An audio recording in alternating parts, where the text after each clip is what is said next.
Bueno, a mí me gustaría hacer una pregunta a Agustín Genovés. No sé si es un poco inabarcable. ¿Un poco? Inabarcable. A ver, tiene que ver con, para Freud, en qué consistiría un psicótico y cómo sería el desarrollo del Edipo en ese caso. Y la segunda parte de la pregunta sería cómo se detecta en la terapia el psicótico. Y nada más.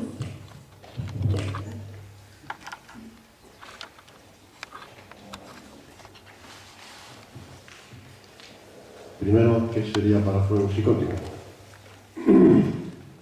Todo aquel que no fuera neurótico ni perverso. Y la verdad que Freud dio elementos para pensar la psicosis, pero no desarrolló una teoría sobre la psicosis.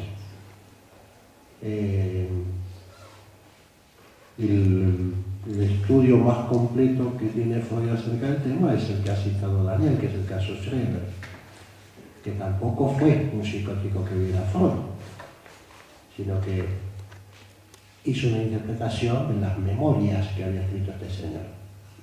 Pero bueno, de todas maneras, en teoría, Freud traza un límite entre lo que sería una neurosis y lo que sería una psicosis. El neurótico,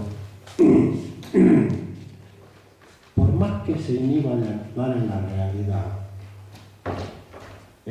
mantiene, por más indiferente que pueda parecer ante sus objetos exteriores, mantiene intactas sus objetos internos, su fantasía interior con objetos.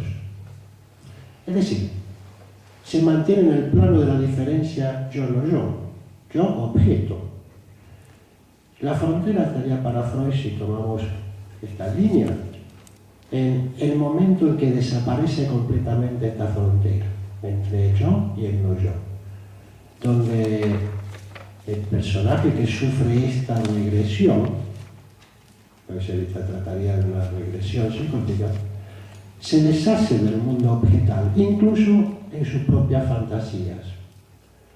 Y si tomamos como ejemplo lo que ha pensado Freud acerca del caso Schreber, o lo que dice a veces la megalomanía, el único objeto posible para este es su propio yo. No hay objetos exteriores. Esta es una frontera que Freud marca entre psicosis y neurosis. Bueno, creo que esa es la primera parte de la pregunta. La segunda era cómo se detecta clínicamente. Hay casos que los puede detectar el panadero de la esquina, ¿no? Pues, con delirio, alucina, ve a la Virgen, se cree que es Jesucristo. Pero fundamentalmente, claro, eso no tiene gracia. Si ponemos en términos de equilibrio entre proceso primario y proceso secundario, el psicótico sería aquel que en sus manifestaciones de pensamiento vemos un predominio del proceso primario sobre el proceso secundario, aun cuando no alucine. Por ejemplo, una paciente que sueña que el marido la engaña. Se despierta, se levanta y se pelea con el marido. Tomó el sueño al pie de la letra. En una ocasión, ustedes saben que yo me llamo Genovés, tuve un paciente que al poco tiempo, un psicótico, al poco tiempo de haber iniciado el tratamiento, yo tuve que hacer un viaje de 15 días por una razón familiar. Yo me fui preocupado, porque un paciente muy grave que recién iba a tomar el tratamiento, había 3-4 meses. Cuando volví, vine preocupado, esperando el primer día que me encontrara con él. Me abro la puerta y está contentísimo. Entonces me dice, me voy con el genovés. Resulta que tenía un amigo en Génova, es decir, genovés de origen, que le había propuesto un trabajo en Génova. Entonces él se iba con el genovés. La homofonía entre mi apellido y el natural de Génova permitió que hiciera un tránsito, proceso primario, donde daba igual un genovés con el otro. Llenó la ausencia del uno con el otro. Este tipo de pensamiento, este hombre no deliraba, aparentemente no de alucinaciones, nada por el estilo. Este tipo de organización del pensamiento, que está más allá de la lógica del proceso secundario, que responde a veces casi totalmente al proceso primario, es lo que nos hace pensar que alguien es algo mucho más grave que un neurótico. Por ejemplo, para dar un dato, ¿no? Desde otra óptica, probablemente María Eugenia sepa más que yo de eso, cuáles son las intensidades y cantidades y calidades de las identificaciones proyectivas, que va a ser, ¿no? No sé si esto está aclarado o no.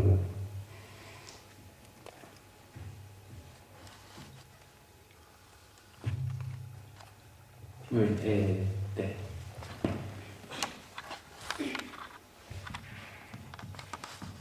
Es una pregunta para Daniel.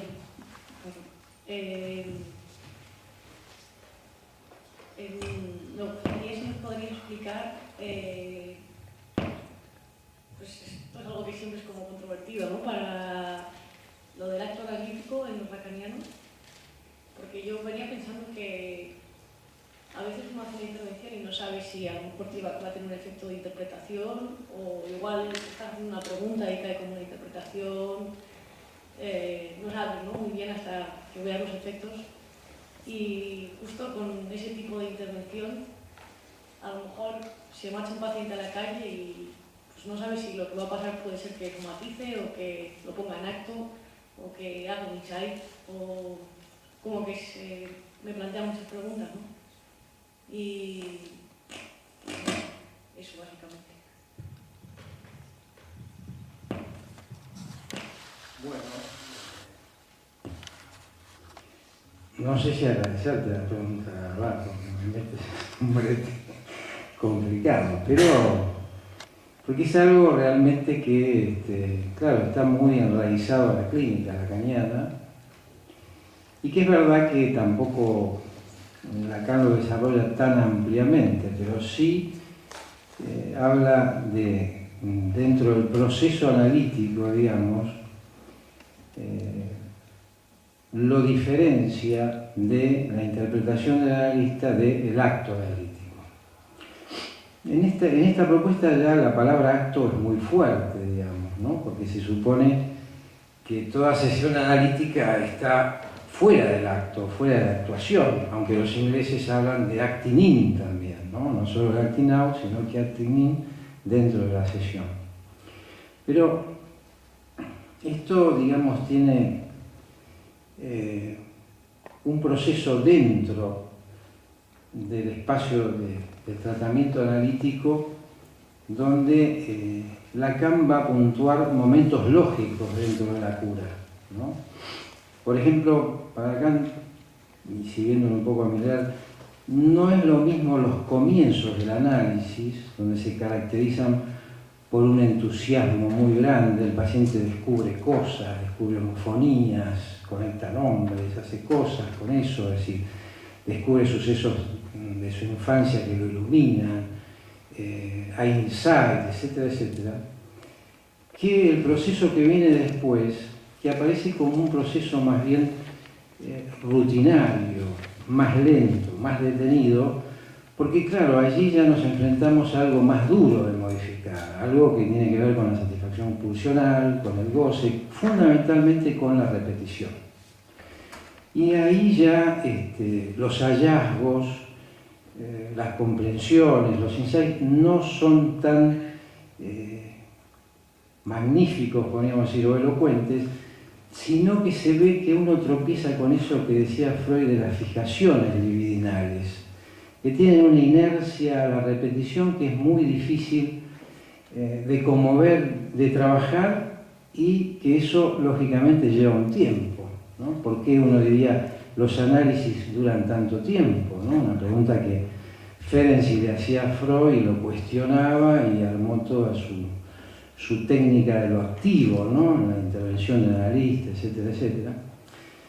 Pero sin embargo uno comprueba por la propia experiencia de que hay un momento, podríamos decir, lógico del análisis, donde estos descubrimientos se detienen y aparece un trabajo más pesado, más lento, que se enfrenta un poco con esa inercia viscosa de la libido que decía Freud, donde es difícil que el sujeto pueda abandonar esas posiciones. Diferenciada de otra que para Lacan podría ser el momento de conclusión, el momento de concluir un análisis, donde estaría puesto en juego el final del análisis. Para Freud lo hay, y para Lacan también, hay un final del análisis. Eso no quiere decir que el inconsciente deje de funcionar, es decir, no hay un cierre del inconsciente aunque uno se haya analizado los años que se haya analizado. Y tampoco yo creo que Freud de alguna manera lo insinúa el análisis terminable e interminable. Lo interminable está del lado de la pulsión. Es decir, la pulsión, como decíamos antes, no se cura en su totalidad. Y además no es conveniente, porque Freud dice que si realmente le quitamos al sujeto esa porción, esa parte de su disfrute, de su goce, igual que para Lacan la vida no tiene mucho sentido, ¿no? Lo que haríamos es de casa al trabajo y del trabajo a casa, como nos dicta el amo capitalista. Entonces, digamos, eso es también cuestionado por Freud. Me acuerdo que da un ejemplo de una población muy pequeña, un pueblo alemán, donde había un caballo que trabajaba mucho para sus dueños, pero tenía el inconveniente de que era muy glotón, gozaba mucho comiendo. Entonces dice Freud que al final sus dueños, porque querían economizar, fueron quitándole un poco la comida hasta que el caballo se murió. Con el sujeto pasa lo mismo. Si se le quita algo de ese goce, se muere. Es decir, esta es la problemática del neurótico obsesivo que descubre Freud y que sigue Lacan, y que Lacan va a llamar desierto de goce, en el sentido que el obsesivo siempre se está defendiendo de su deseo y defendiendo de su goce, digamos, ¿no? Por eso Freud hace un descubrimiento muy importante como mecanismo de defensa, como algo defensivo, que es la formación reactiva, digamos, ¿no? Que es algo que está muy enclavado en la neurosis obsesiva y que también hace, digamos, que aparezca como casi más difícil mover al neurótico obsesivo que, por ejemplo, una estructura histérica, digamos, ¿no? Entonces, en ese sentido, el acto analítico tendría que ver con un momento donde el analista haría una apuesta respecto de lo que podría interpretar o podría decir, pero es una apuesta que la inviste. La inviste, dice Lacan, con su mirada, la inviste con su énfasis, la inviste con su palabra, ¿no? Por ejemplo, les voy a dar un ejemplo clínico que, pensado tal vez desde una ortodoxia freudiana, podría ser algo que no debería haber sucedido, pero tuvo sus efectos. Yo durante muchos años traté a un paciente con una adicción a la cocaína, allá en Buenos Aires. Paciente, sujeto brillante, que se había recibido de médico a los 21 años, pero estaba afectado por esta adicción. Entonces viene a tratamiento, establecemos los lineamientos del tratamiento, una frecuencia de 3-4 sesiones semanales, pero en un momento donde termina la sesión el sujeto me dice: esta noche me inyecto heroína. Pero me lo dice cuando se está yendo de la sesión. Entonces, no sé en ese momento por qué, tampoco sabía que eso era un acto analítico realmente, pero me vi como impulsado a decir, bueno, si usted hace eso, yo le suspendo el tratamiento. O si tú haces eso, porque tú te vas, suspendo el tratamiento. El paciente se va, vuelve, continúa su sesión y su tratamiento, puede felizmente salir de esa adicción, ¿no? Es un tratamiento que fue bien, no todos los tratamientos van bien. Freud tiene la dignidad y la honestidad y la genialidad que los tratamientos que nos presenta son, entre comillas, tratamientos fracasados, digamos, donde él mismo lo reconoce, y supongo que es ahí donde uno aprende. Y con el tiempo me encuentro, por las casualidades de la vida, con este mismo sujeto, y me lo agradece enormemente, ¿no? Dice, gracias por esa intervención, por ese momento, ¿no?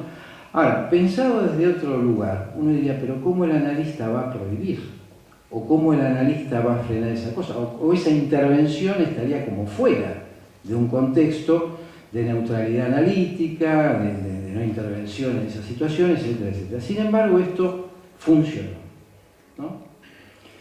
Entonces, esta situación del acto analítico es un riesgo, y aquí hoy la colega ha hablado de que estamos en riesgo cuando estamos tratando pacientes y sobre todo pacientes graves, donde el analista hace una apuesta, pero esta apuesta tiene que ser un acto casi, podríamos decir, muy pensado, muy elaborado y muy analítico. ¿Por qué?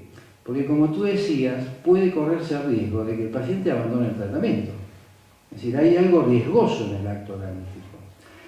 Pero se promueve en función de que la interpretación no es operativa en ese momento. ¿En relación a qué? Cuando Lacan tome la vía de analizar la satisfacción pulsional, digamos, y el tema del goce, es verdad que también allí hay una referencia a Freud. ¿Por qué? Porque Freud en un momento dado abandona, no totalmente, pero abandona toda la importancia de la interpretación y pasa a hacer construcciones.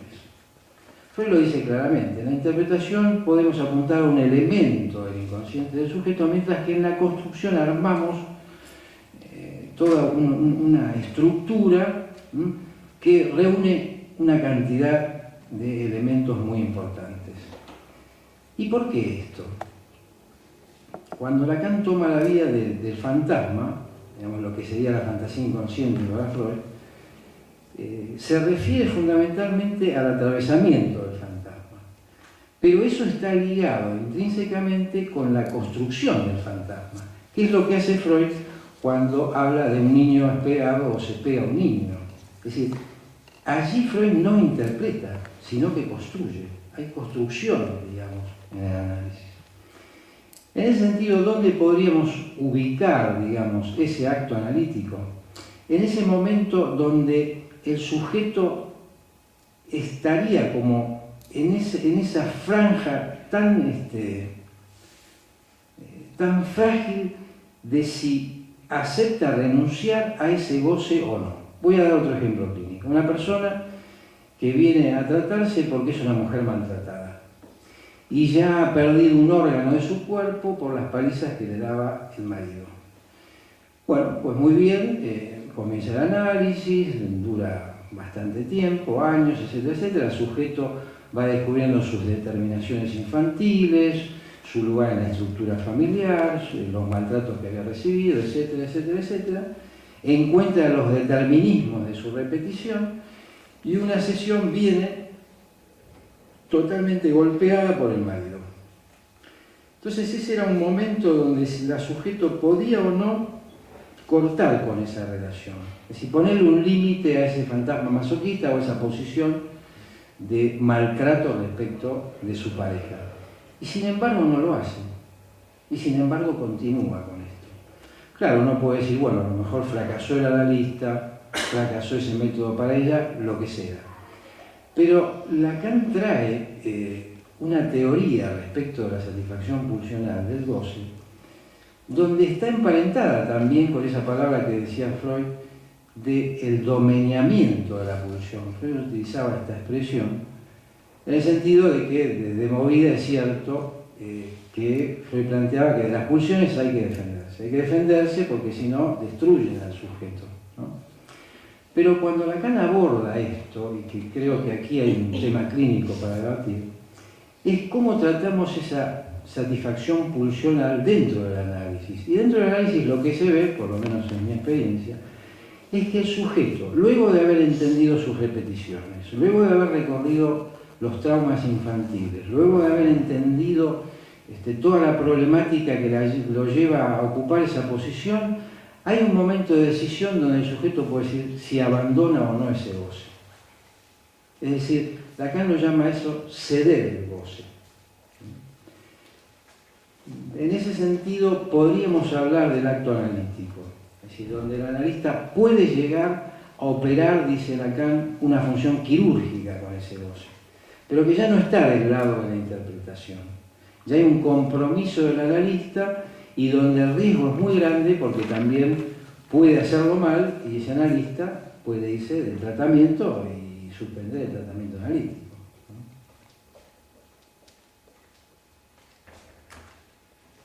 Ahora, esto en relación a qué está. Si también en la clínica lacaniana hay un momento donde lo que llama él el sujeto supuesto saber, que es aquello que Freud dice, la transferencia de amor del paciente hacia el analista, Lacan dice que hay un momento que para que continúe el análisis ese sujeto tiene que caer. Es decir, hay un momento, ¿por qué tiene que caer?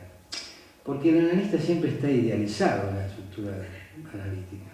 Siempre hay una idealización inconsciente del paciente hacia el analista. Y el analista, dice Lacan, no tiene que sostener esa posición. Por lo menos tiene que haber un momento que deje esa posición. Vamos a dar otro ejemplo clínico. Un paciente que está hablando de las dificultades con su pareja, tremendas, etcétera, etcétera, y inclinando un poco la cabeza hacia atrás me dice, ¿qué le voy a decir a usted si usted tiene todo solucionado en esto? Si yo me quedo callado en ese momento, yo colaboro a esa brutal idealización, donde el paciente cree que yo soy un sujeto sano y él es el enfermito, digamos, ¿no? Sin embargo, si se puede hacer una intervención, como la que en ese momento hice, que es, ¿quién le dijo a usted que yo tengo todo solucionado? Esto va en función de qué? En que en algún momento ese sujeto que se supone que sabe todo, que sabe sobre mis síntomas, que sabe interpretar, etcétera, etcétera, tiene que caer. ¿Para qué? Para que pase a otra fase del tratamiento, dice Lacan. Fase del tratamiento que, bueno, no voy a desarrollar todo acá, pero pasa de un lugar de sujeto supuesto saber a qué? A un lugar donde ya podríamos hablar de la caída del ideal. ¿Por qué? Porque el ideal, es verdad, como dice Lacan, es una función deprimente para el sujeto. Es decir, el ideal siempre, primero que Freud dice que es asintótico, es decir, que ese ideal nunca llegamos. Ese ideal es una cuestión de ficción.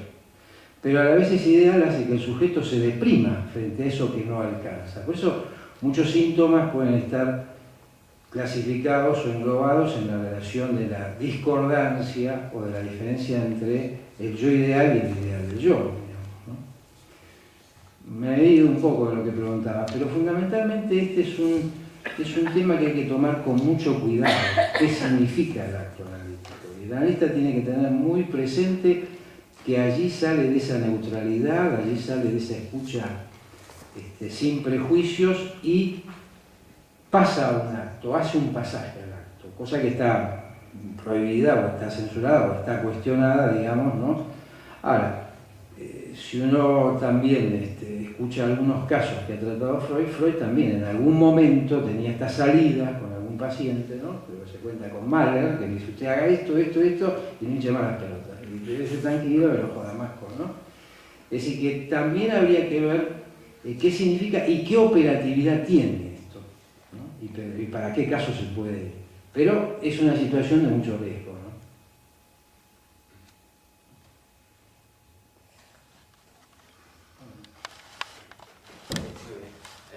¿Alguna pregunta?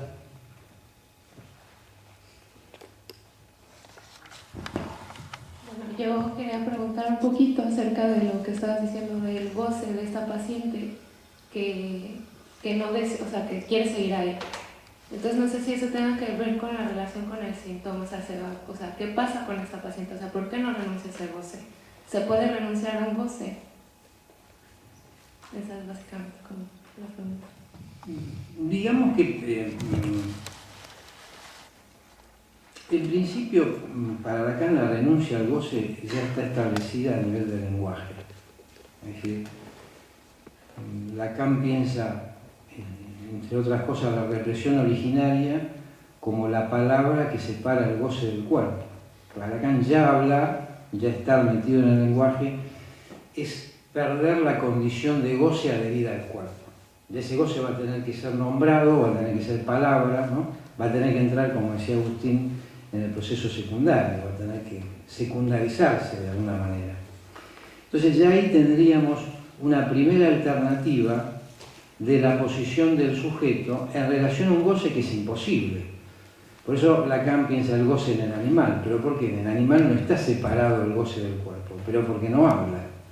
Pero en la medida en que habla, dice Lacan, el sujeto está alienado ya en ese goce porque va a tener que nombrarlo, va a tener que apalabrarlo. Collet-Soler, en dos trabajos muy bonitos, que uno es Final de Análisis y otros se llaman Finales de Análisis, dice que cada vez que una persona consulta para una terapia ya ha aceptado una pérdida, una renuncia de goce. ¿Por qué dice Collet-Soler? Porque va a hablar del goce, ¿no? Freud decía que las fantasías inconscientes no entraban en el comercio asociativo del paciente, decía. Siempre estaban ahí ocultas, estaban en una expectativa que hacía que en la asociación libre no entraran como formaciones del inconsciente, ¿no? Y Lacan de alguna manera va a decir lo mismo. Lo que pasa es que cuando se enfrenta a este trabajo del goce, es verdad que llega a un punto donde gozar de una manera o de otra es también una elección de un sujeto. Supónganse que un sujeto viene a vernos porque padece de alcoholismo y además fuma 3 cajetillas de cigarrillo por día. Entonces, evidentemente, ya que hoy hablamos de la pulsión de muerte, esa sería una manifestación bastante clara, digamos, de que hay algo destructivo en el sujeto. Sin embargo, a través del transcurso del análisis, el sujeto acepta trabajar, elaborar el tema del alcoholismo, del cual después de un tiempo de análisis sale, es decir, renuncia a ese goce y no sigue con eso, pero cuando aparece de alguna manera conectado, por supuesto, no es un tratamiento como esos de desintoxicación, de Alcohólicos Anónimos o todas estas historias, sino que cuando aparece esta confrontación del sujeto con la muerte, del sujeto con su pulsión de muerte, el sujeto decide que no, decide que eso no lo va a tocar, que ese goce no se va a tocar. Esto es una decisión. Esto no pasa por el analista porque interprete más, interprete menos, no. Esto es una decisión del sujeto, ¿no? O, no sé si ustedes se acuerdan de la película Vivir y Morir en Las Vegas, que trabaja Nicolas Cage, bueno, no sé si Viven en Las Vegas, no sé si ustedes, bueno, de este lado que tenemos un poquito más de grabanismo, a lo mejor, y del otro lado no, pero ahí se ve bien cómo el sujeto conoce a una chica, una mujer, y esta mujer, a través del amor, a través de que lo quiere tratarlo de quitarlo de un objetivo donde ese sujeto no lo destituía, no lo dejaba de lado, que era matarse directamente. Y ahí tenía una idea muy clara, una asunción muy clara de que para él ya la vida no servía, es decir, que él quería, ¿no? Entonces, ¿hasta qué punto, digamos, debemos respetar eso o no? Es como el problema de la eutanasia. ¿Quién es más dueño de la vida de uno que uno mismo? ¿Quién? ¿La iglesia, el poder, el Estado? No. El único dueño de la vida de uno y del cuerpo de uno es uno. Entonces ahí es verdad que hay una elección. Pero yo entiendo también, y ahí estoy de acuerdo con Collet-Soler, que toda persona que pide una terapia, que pide un análisis, es porque hay algo de eso que no funciona, hay algo de eso que sufre, hay algo de eso que no le va en la vida, que toma la decisión de ponerlo en juego y de trabajar para eso. Y ahí sí podemos lograr a lo mejor ese ceder un goce, ceder un goce es articularlo a la castración, por eso digo que Lacan no se va de Freud, sino que es, como decía Freud, a ver qué de ese goce se puede simbolizar, se puede sublimar, se puede trabajar, digamos. ¿Por qué? Porque Lacan trabaja ese goce como un fracaso de la metáfora paterna, como un fracaso del nombre del padre. Es decir, en la teoría freudiana, el objeto de goce de la madre está prohibido. Y eso hace que Lacan pueda hablar del deseo de ley. Si hay ley, hay deseo. Dice Freud, si hay prohibición, el sujeto desea, ¿no? Pero Freud también se encarga de decirnos que no todo el goce pulsional, oral, anal, escópico, etc., se reduce a la fase fálica. Es lo mismo que con el Edipo. El Edipo, dice Freud, normativiza pero neurotiza al mismo tiempo. Es decir, nos cura pero nos enferma. Está esta dialéctica dentro del Edipo. Entonces, es lo mismo que plantea Freud en el sentido de que el goce pulsional no se ata todo al goce fálico, no se ata todo a la interdicción del padre o al nombre del padre. Quedan flecos, quedan restos ahí, y que eso en definitiva es lo que enferma al sujeto, porque si no, porque hay obesidad, adicciones, es decir, todo, toxicomanías, todo lo que en esta época, por eso decía que el trabajo de la pulsión es muy importante, porque en esta época asistimos, digamos, a una época donde todo es el exceso. Por ejemplo, en Estados Unidos festejan el cumpleaños y el festejo es saber quién bebe más, y la otra vez murió uno, y justamente que cumplía años, ¿no? Fíjese qué cumpleaños tuvo. Pero esa consigna, digamos, es una consigna que apunta no al deseo, porque el deseo tiene una expectativa, es decir, hay un rodeo, hay algo que está en juego también, cuando dejó de ser el deseo alucinado, digamos, o la alucinación del deseo, hay algo que tiene que ver con ese principio de realidad que hace siempre al servicio para mí del principio del placer, es decir, Lacan no hace una diferencia tajante entre principio de realidad y principio del placer, dice que el principio de realidad funciona para el principio del placer, es decir, el fantasma nunca cae, sigue en el principio de realidad. Pero esta sociedad no quiere rodeos, esta sociedad quiere ir a lo que va, ¿no? Y ahí gozar de una manera excesiva, de una manera inmediata, ¿no? Y no está en la expectativa, ¿no? ¿Y con qué nos engañan? Nos engañan que vamos a encontrar ese objeto perdido Freud con el televisor de 15.000 pulgadas, el coche que aparca solo, el viaje a la India, sí, pero hagamos lo que hagamos con eso, ese objeto está perdido para siempre.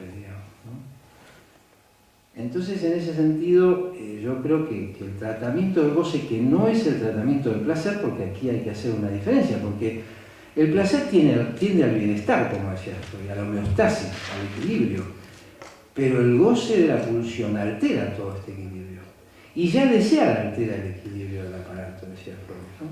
Entonces, ¿qué hacemos con esto? Es decir, ¿cómo lo trabajamos? Y ahí yo creo que esta construcción del objeto A de Lacan es interesante, porque siguiéndolo a Freud arma una lógica, arma una manera de funcionar que nos permite abordarlo tal vez un poco de una manera diferente, pero sin salir de las coordenadas que da Freud, ¿no? Entonces, ¿qué propondría la clínica lacaniana? Apalabrarlo al goce. Y allí donde Freud dice domeñar al goce, Lacan dice: a nivel de la satisfacción pulsional, el goce debe ser rectificado. Y no reprimido, sino rectificado en su defensa, digamos, ¿no? Yo creo que, en definitiva, todas las conductas del sujeto, como dice Lacan, son defensas contra el goce, son defensas contra esa pulsión que avanza, que no tiene ni día ni noche, como dice Lacan, que es una fuerza constante y, bueno, no se defiende como puede. Bueno, no sé si te contesté. Otra.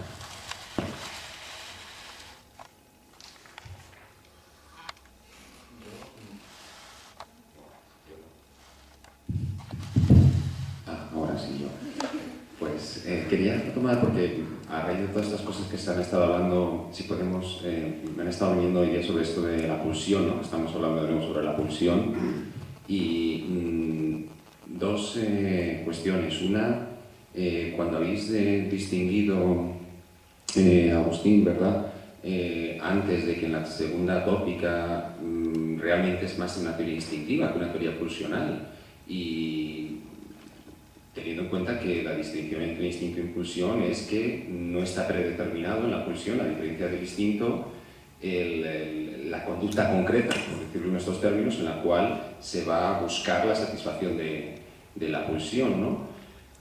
Yo no termino de ver que en la segunda tópica sea instintiva en ese sentido. Me parece que sí, es de muerte o de vida, ¿no? Sigue habiendo esa dualidad, se ha transformado una dualidad por otra, pero sigue sin estar predeterminada ninguna conducta concreta, ni cómo eso lo vive el sujeto, lo conceptualiza, por lo cual mi primer punto sería que no tengo claro que sea más instintiva que pulsional la segunda que la primera teoría pulsional, ¿no?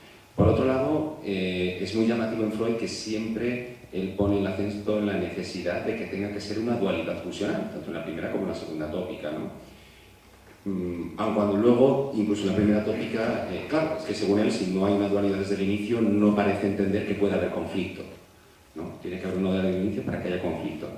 A mí me parece que no es necesario, se puede pensar de otras maneras, creo, y de hecho Freud es un lector de Nietzsche y creo que hay otras maneras de verlo, pero quería unirlo con Lacan. A mí me parece que Lacan precisamente lo que hace es hasta cierto punto cuestionar la dualidad pulsional. Toda pulsión es pulsión de muerte en el fondo. De hecho, tú en tu discurso todo el rato hablas de la pulsión más que las pulsiones, y quería preguntarte hasta qué punto, bueno, en general, y dijo quizá específicamente a ti, la teoría del goce de Lacan es una, bueno, no sé si decir superación en estos términos, pero en fin, unir más allá de la dualidad de la teoría pulsional. La pulsión es una, solo que tiene una doble faz, ¿no? No sé si la metáfora de la banda de Moebius, que sí también manejáis los lacanianos, pero no tengo muy claro dónde o por qué, si tiene que ver con esto, ¿no? Presenta una doble faz, pero que en realidad es la misma faz, ¿no? Esa es la ventaja de esa metáfora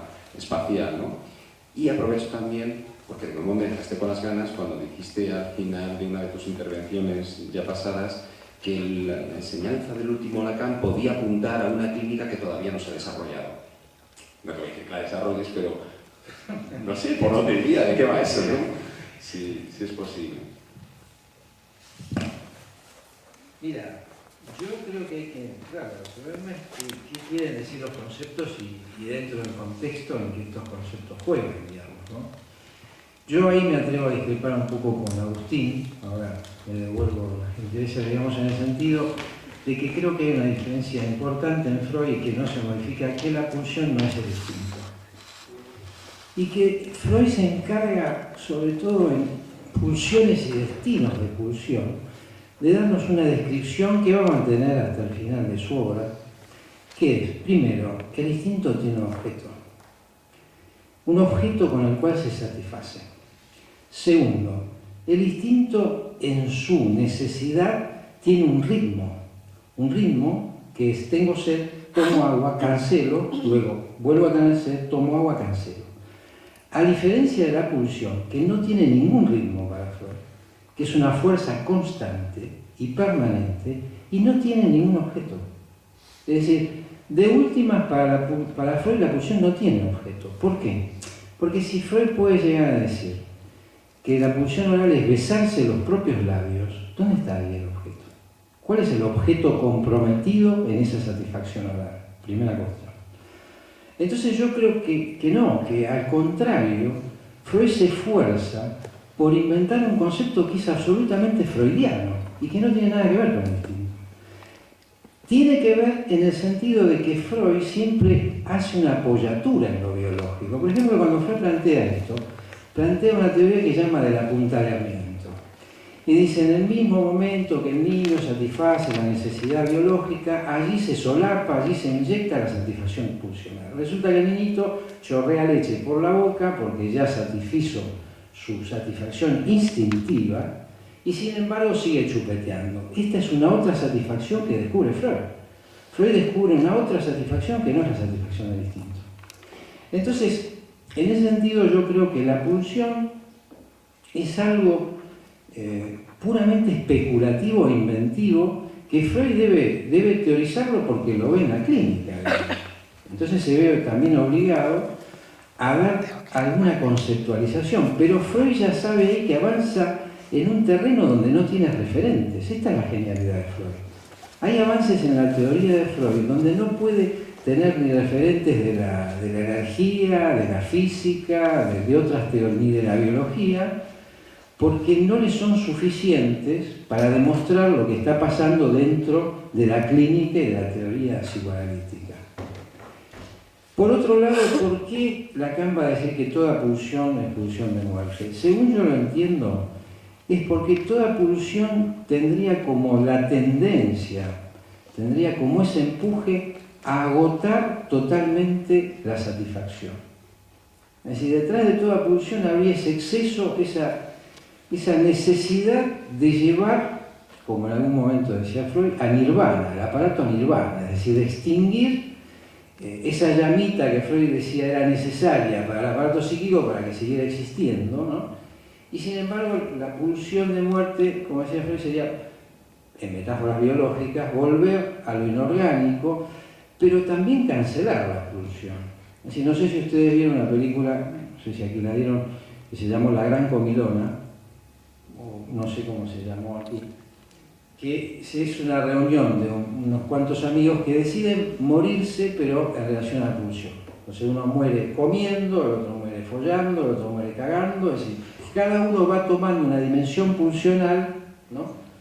Y es ahí donde concreta, podríamos decir, esto que está detrás de toda la pulsión, que es justamente esto de llevar a la extinción, este exceso del goce que aparece como lo más peligroso para el sujeto, porque si uno tuviera una conducta equilibrada, ¿y por qué tengo que abandonarlo? A veces, en vez de 15 cigarrillos por día, fumo 3 o 4, ¿y por qué? No tengo por qué, digamos. Pero la pulsión no tiene esa característica del principio placer-displacer, donde hay un justo medio, un equilibrio, una homeostasis. Entonces eso hace que Lacan, es una de las versiones que yo doy, diga que toda pulsión es pulsión de muerte, en el sentido que es un goce extralimitado, que va justamente a aniquilar al sujeto en esa búsqueda, digamos, ¿no? En ese sentido pero Lacan no abandona de que la dialéctica freudiana es eros y tánatos. Es decir, Lacan no contradice eso que dice Freud, que jamás vemos una pulsión de muerte pura o una pulsión de vida pura. Allí donde está la vida está la muerte. Sí, pero la cuestión es si esa dualidad se tiene que entender como una dualidad ontológica. Son dos sustancias, por decirlo en términos filosóficos, son dos sustancias, por decirlo, o sea, son dos pulsiones o son dos aspectos de la misma pulsión. Sí, Lacan tomaría más... sería más bien eso. Sí, tomaría ese aspecto de los dos aspectos, pero sin abandonar, digamos, este entrejuego y este entrecruzamiento, digamos, ¿no? Porque claro, en la libido freudiana mete el eros y mete el tánatos, ¿no? Mete las dos situaciones, digamos, ¿no? Pero trata, es verdad, de dar una consistencia, de juntarlo a esto, digamos, de alguna manera, ¿no? Sí, podría pensar así.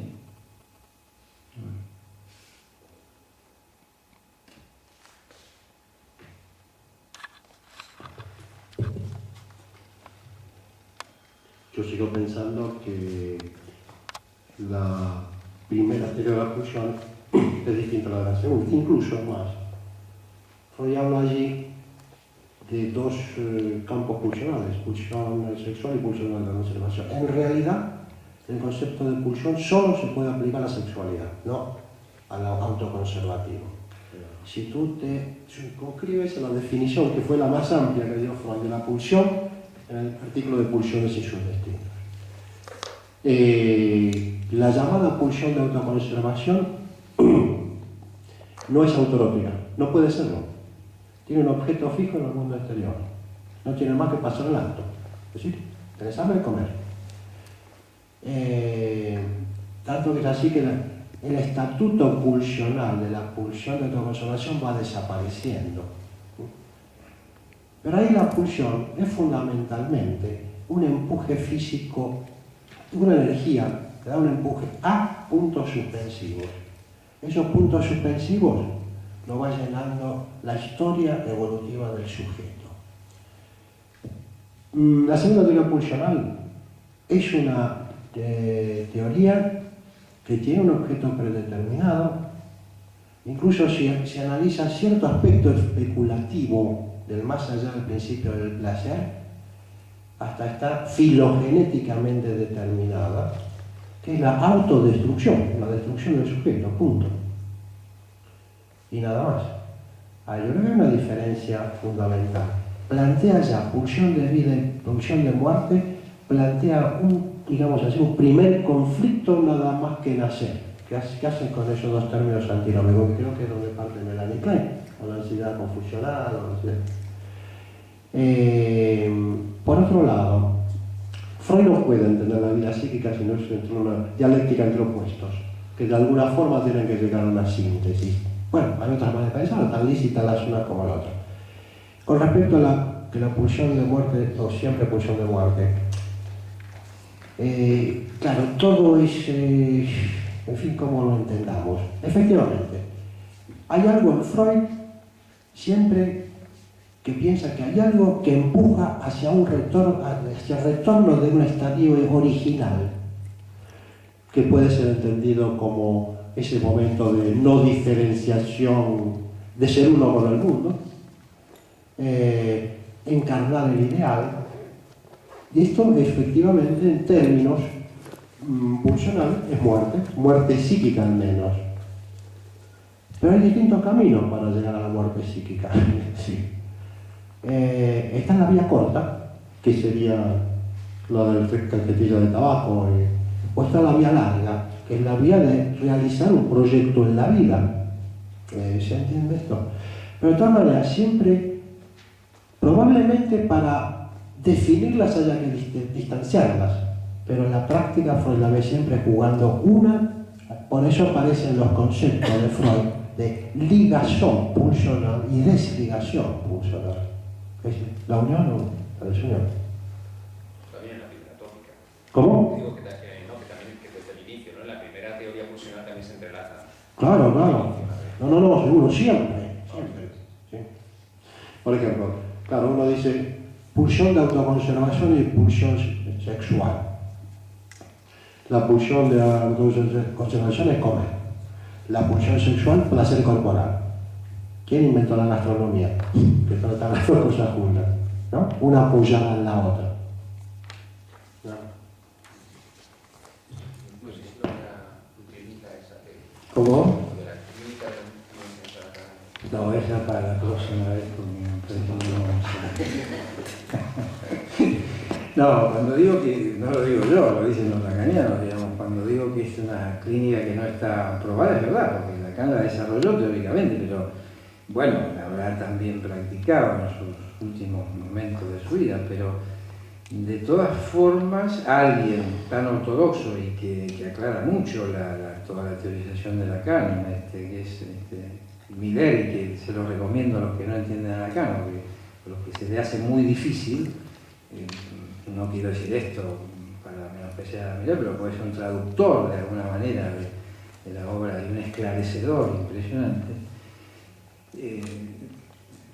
También hay algo allí donde esa clínica no está, digamos, yo creo, no probada, que hay que ir cautelosamente, porque yo creo que ahí sí ya nos distanciamos, no tenemos el referente Freud, digamos, ahí ya no estamos, como dice Miller, de la mano de Freud, ahí es otra cosa, que tenemos que ver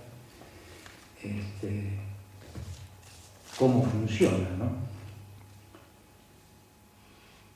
Es una pregunta que no te puedo responder, realmente no tengo la experiencia clínica de esa. No, pero ¿qué podría consistir o debería consistir o cuál sería la diferencia? No sé. Yo lo veo como un contrapunto, lo único que puedo decirte un poco es que lo veo como un contrapunto de si la salida freudiana es la sublimación de alguna manera.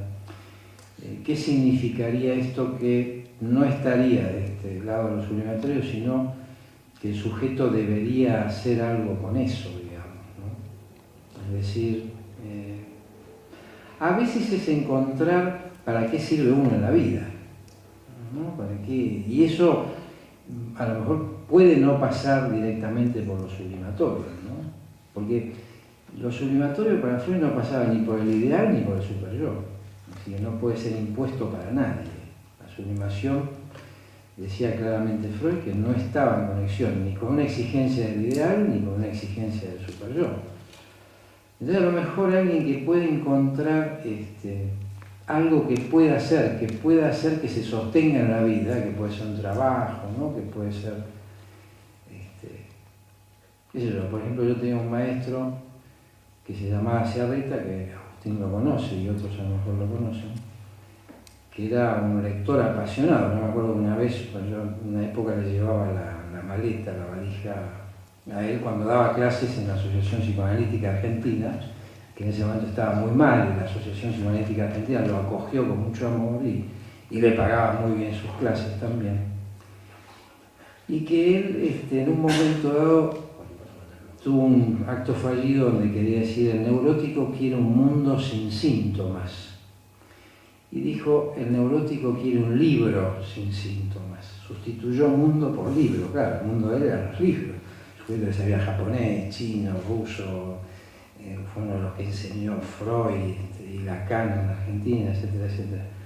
Pero ese sujeto, por ejemplo, hizo de eso una manera de vida también. Supo hacer algo con eso. En vez de quedarse en su fobia encerrado entre cuatro paredes, bueno, dio clase, digamos, ¿no?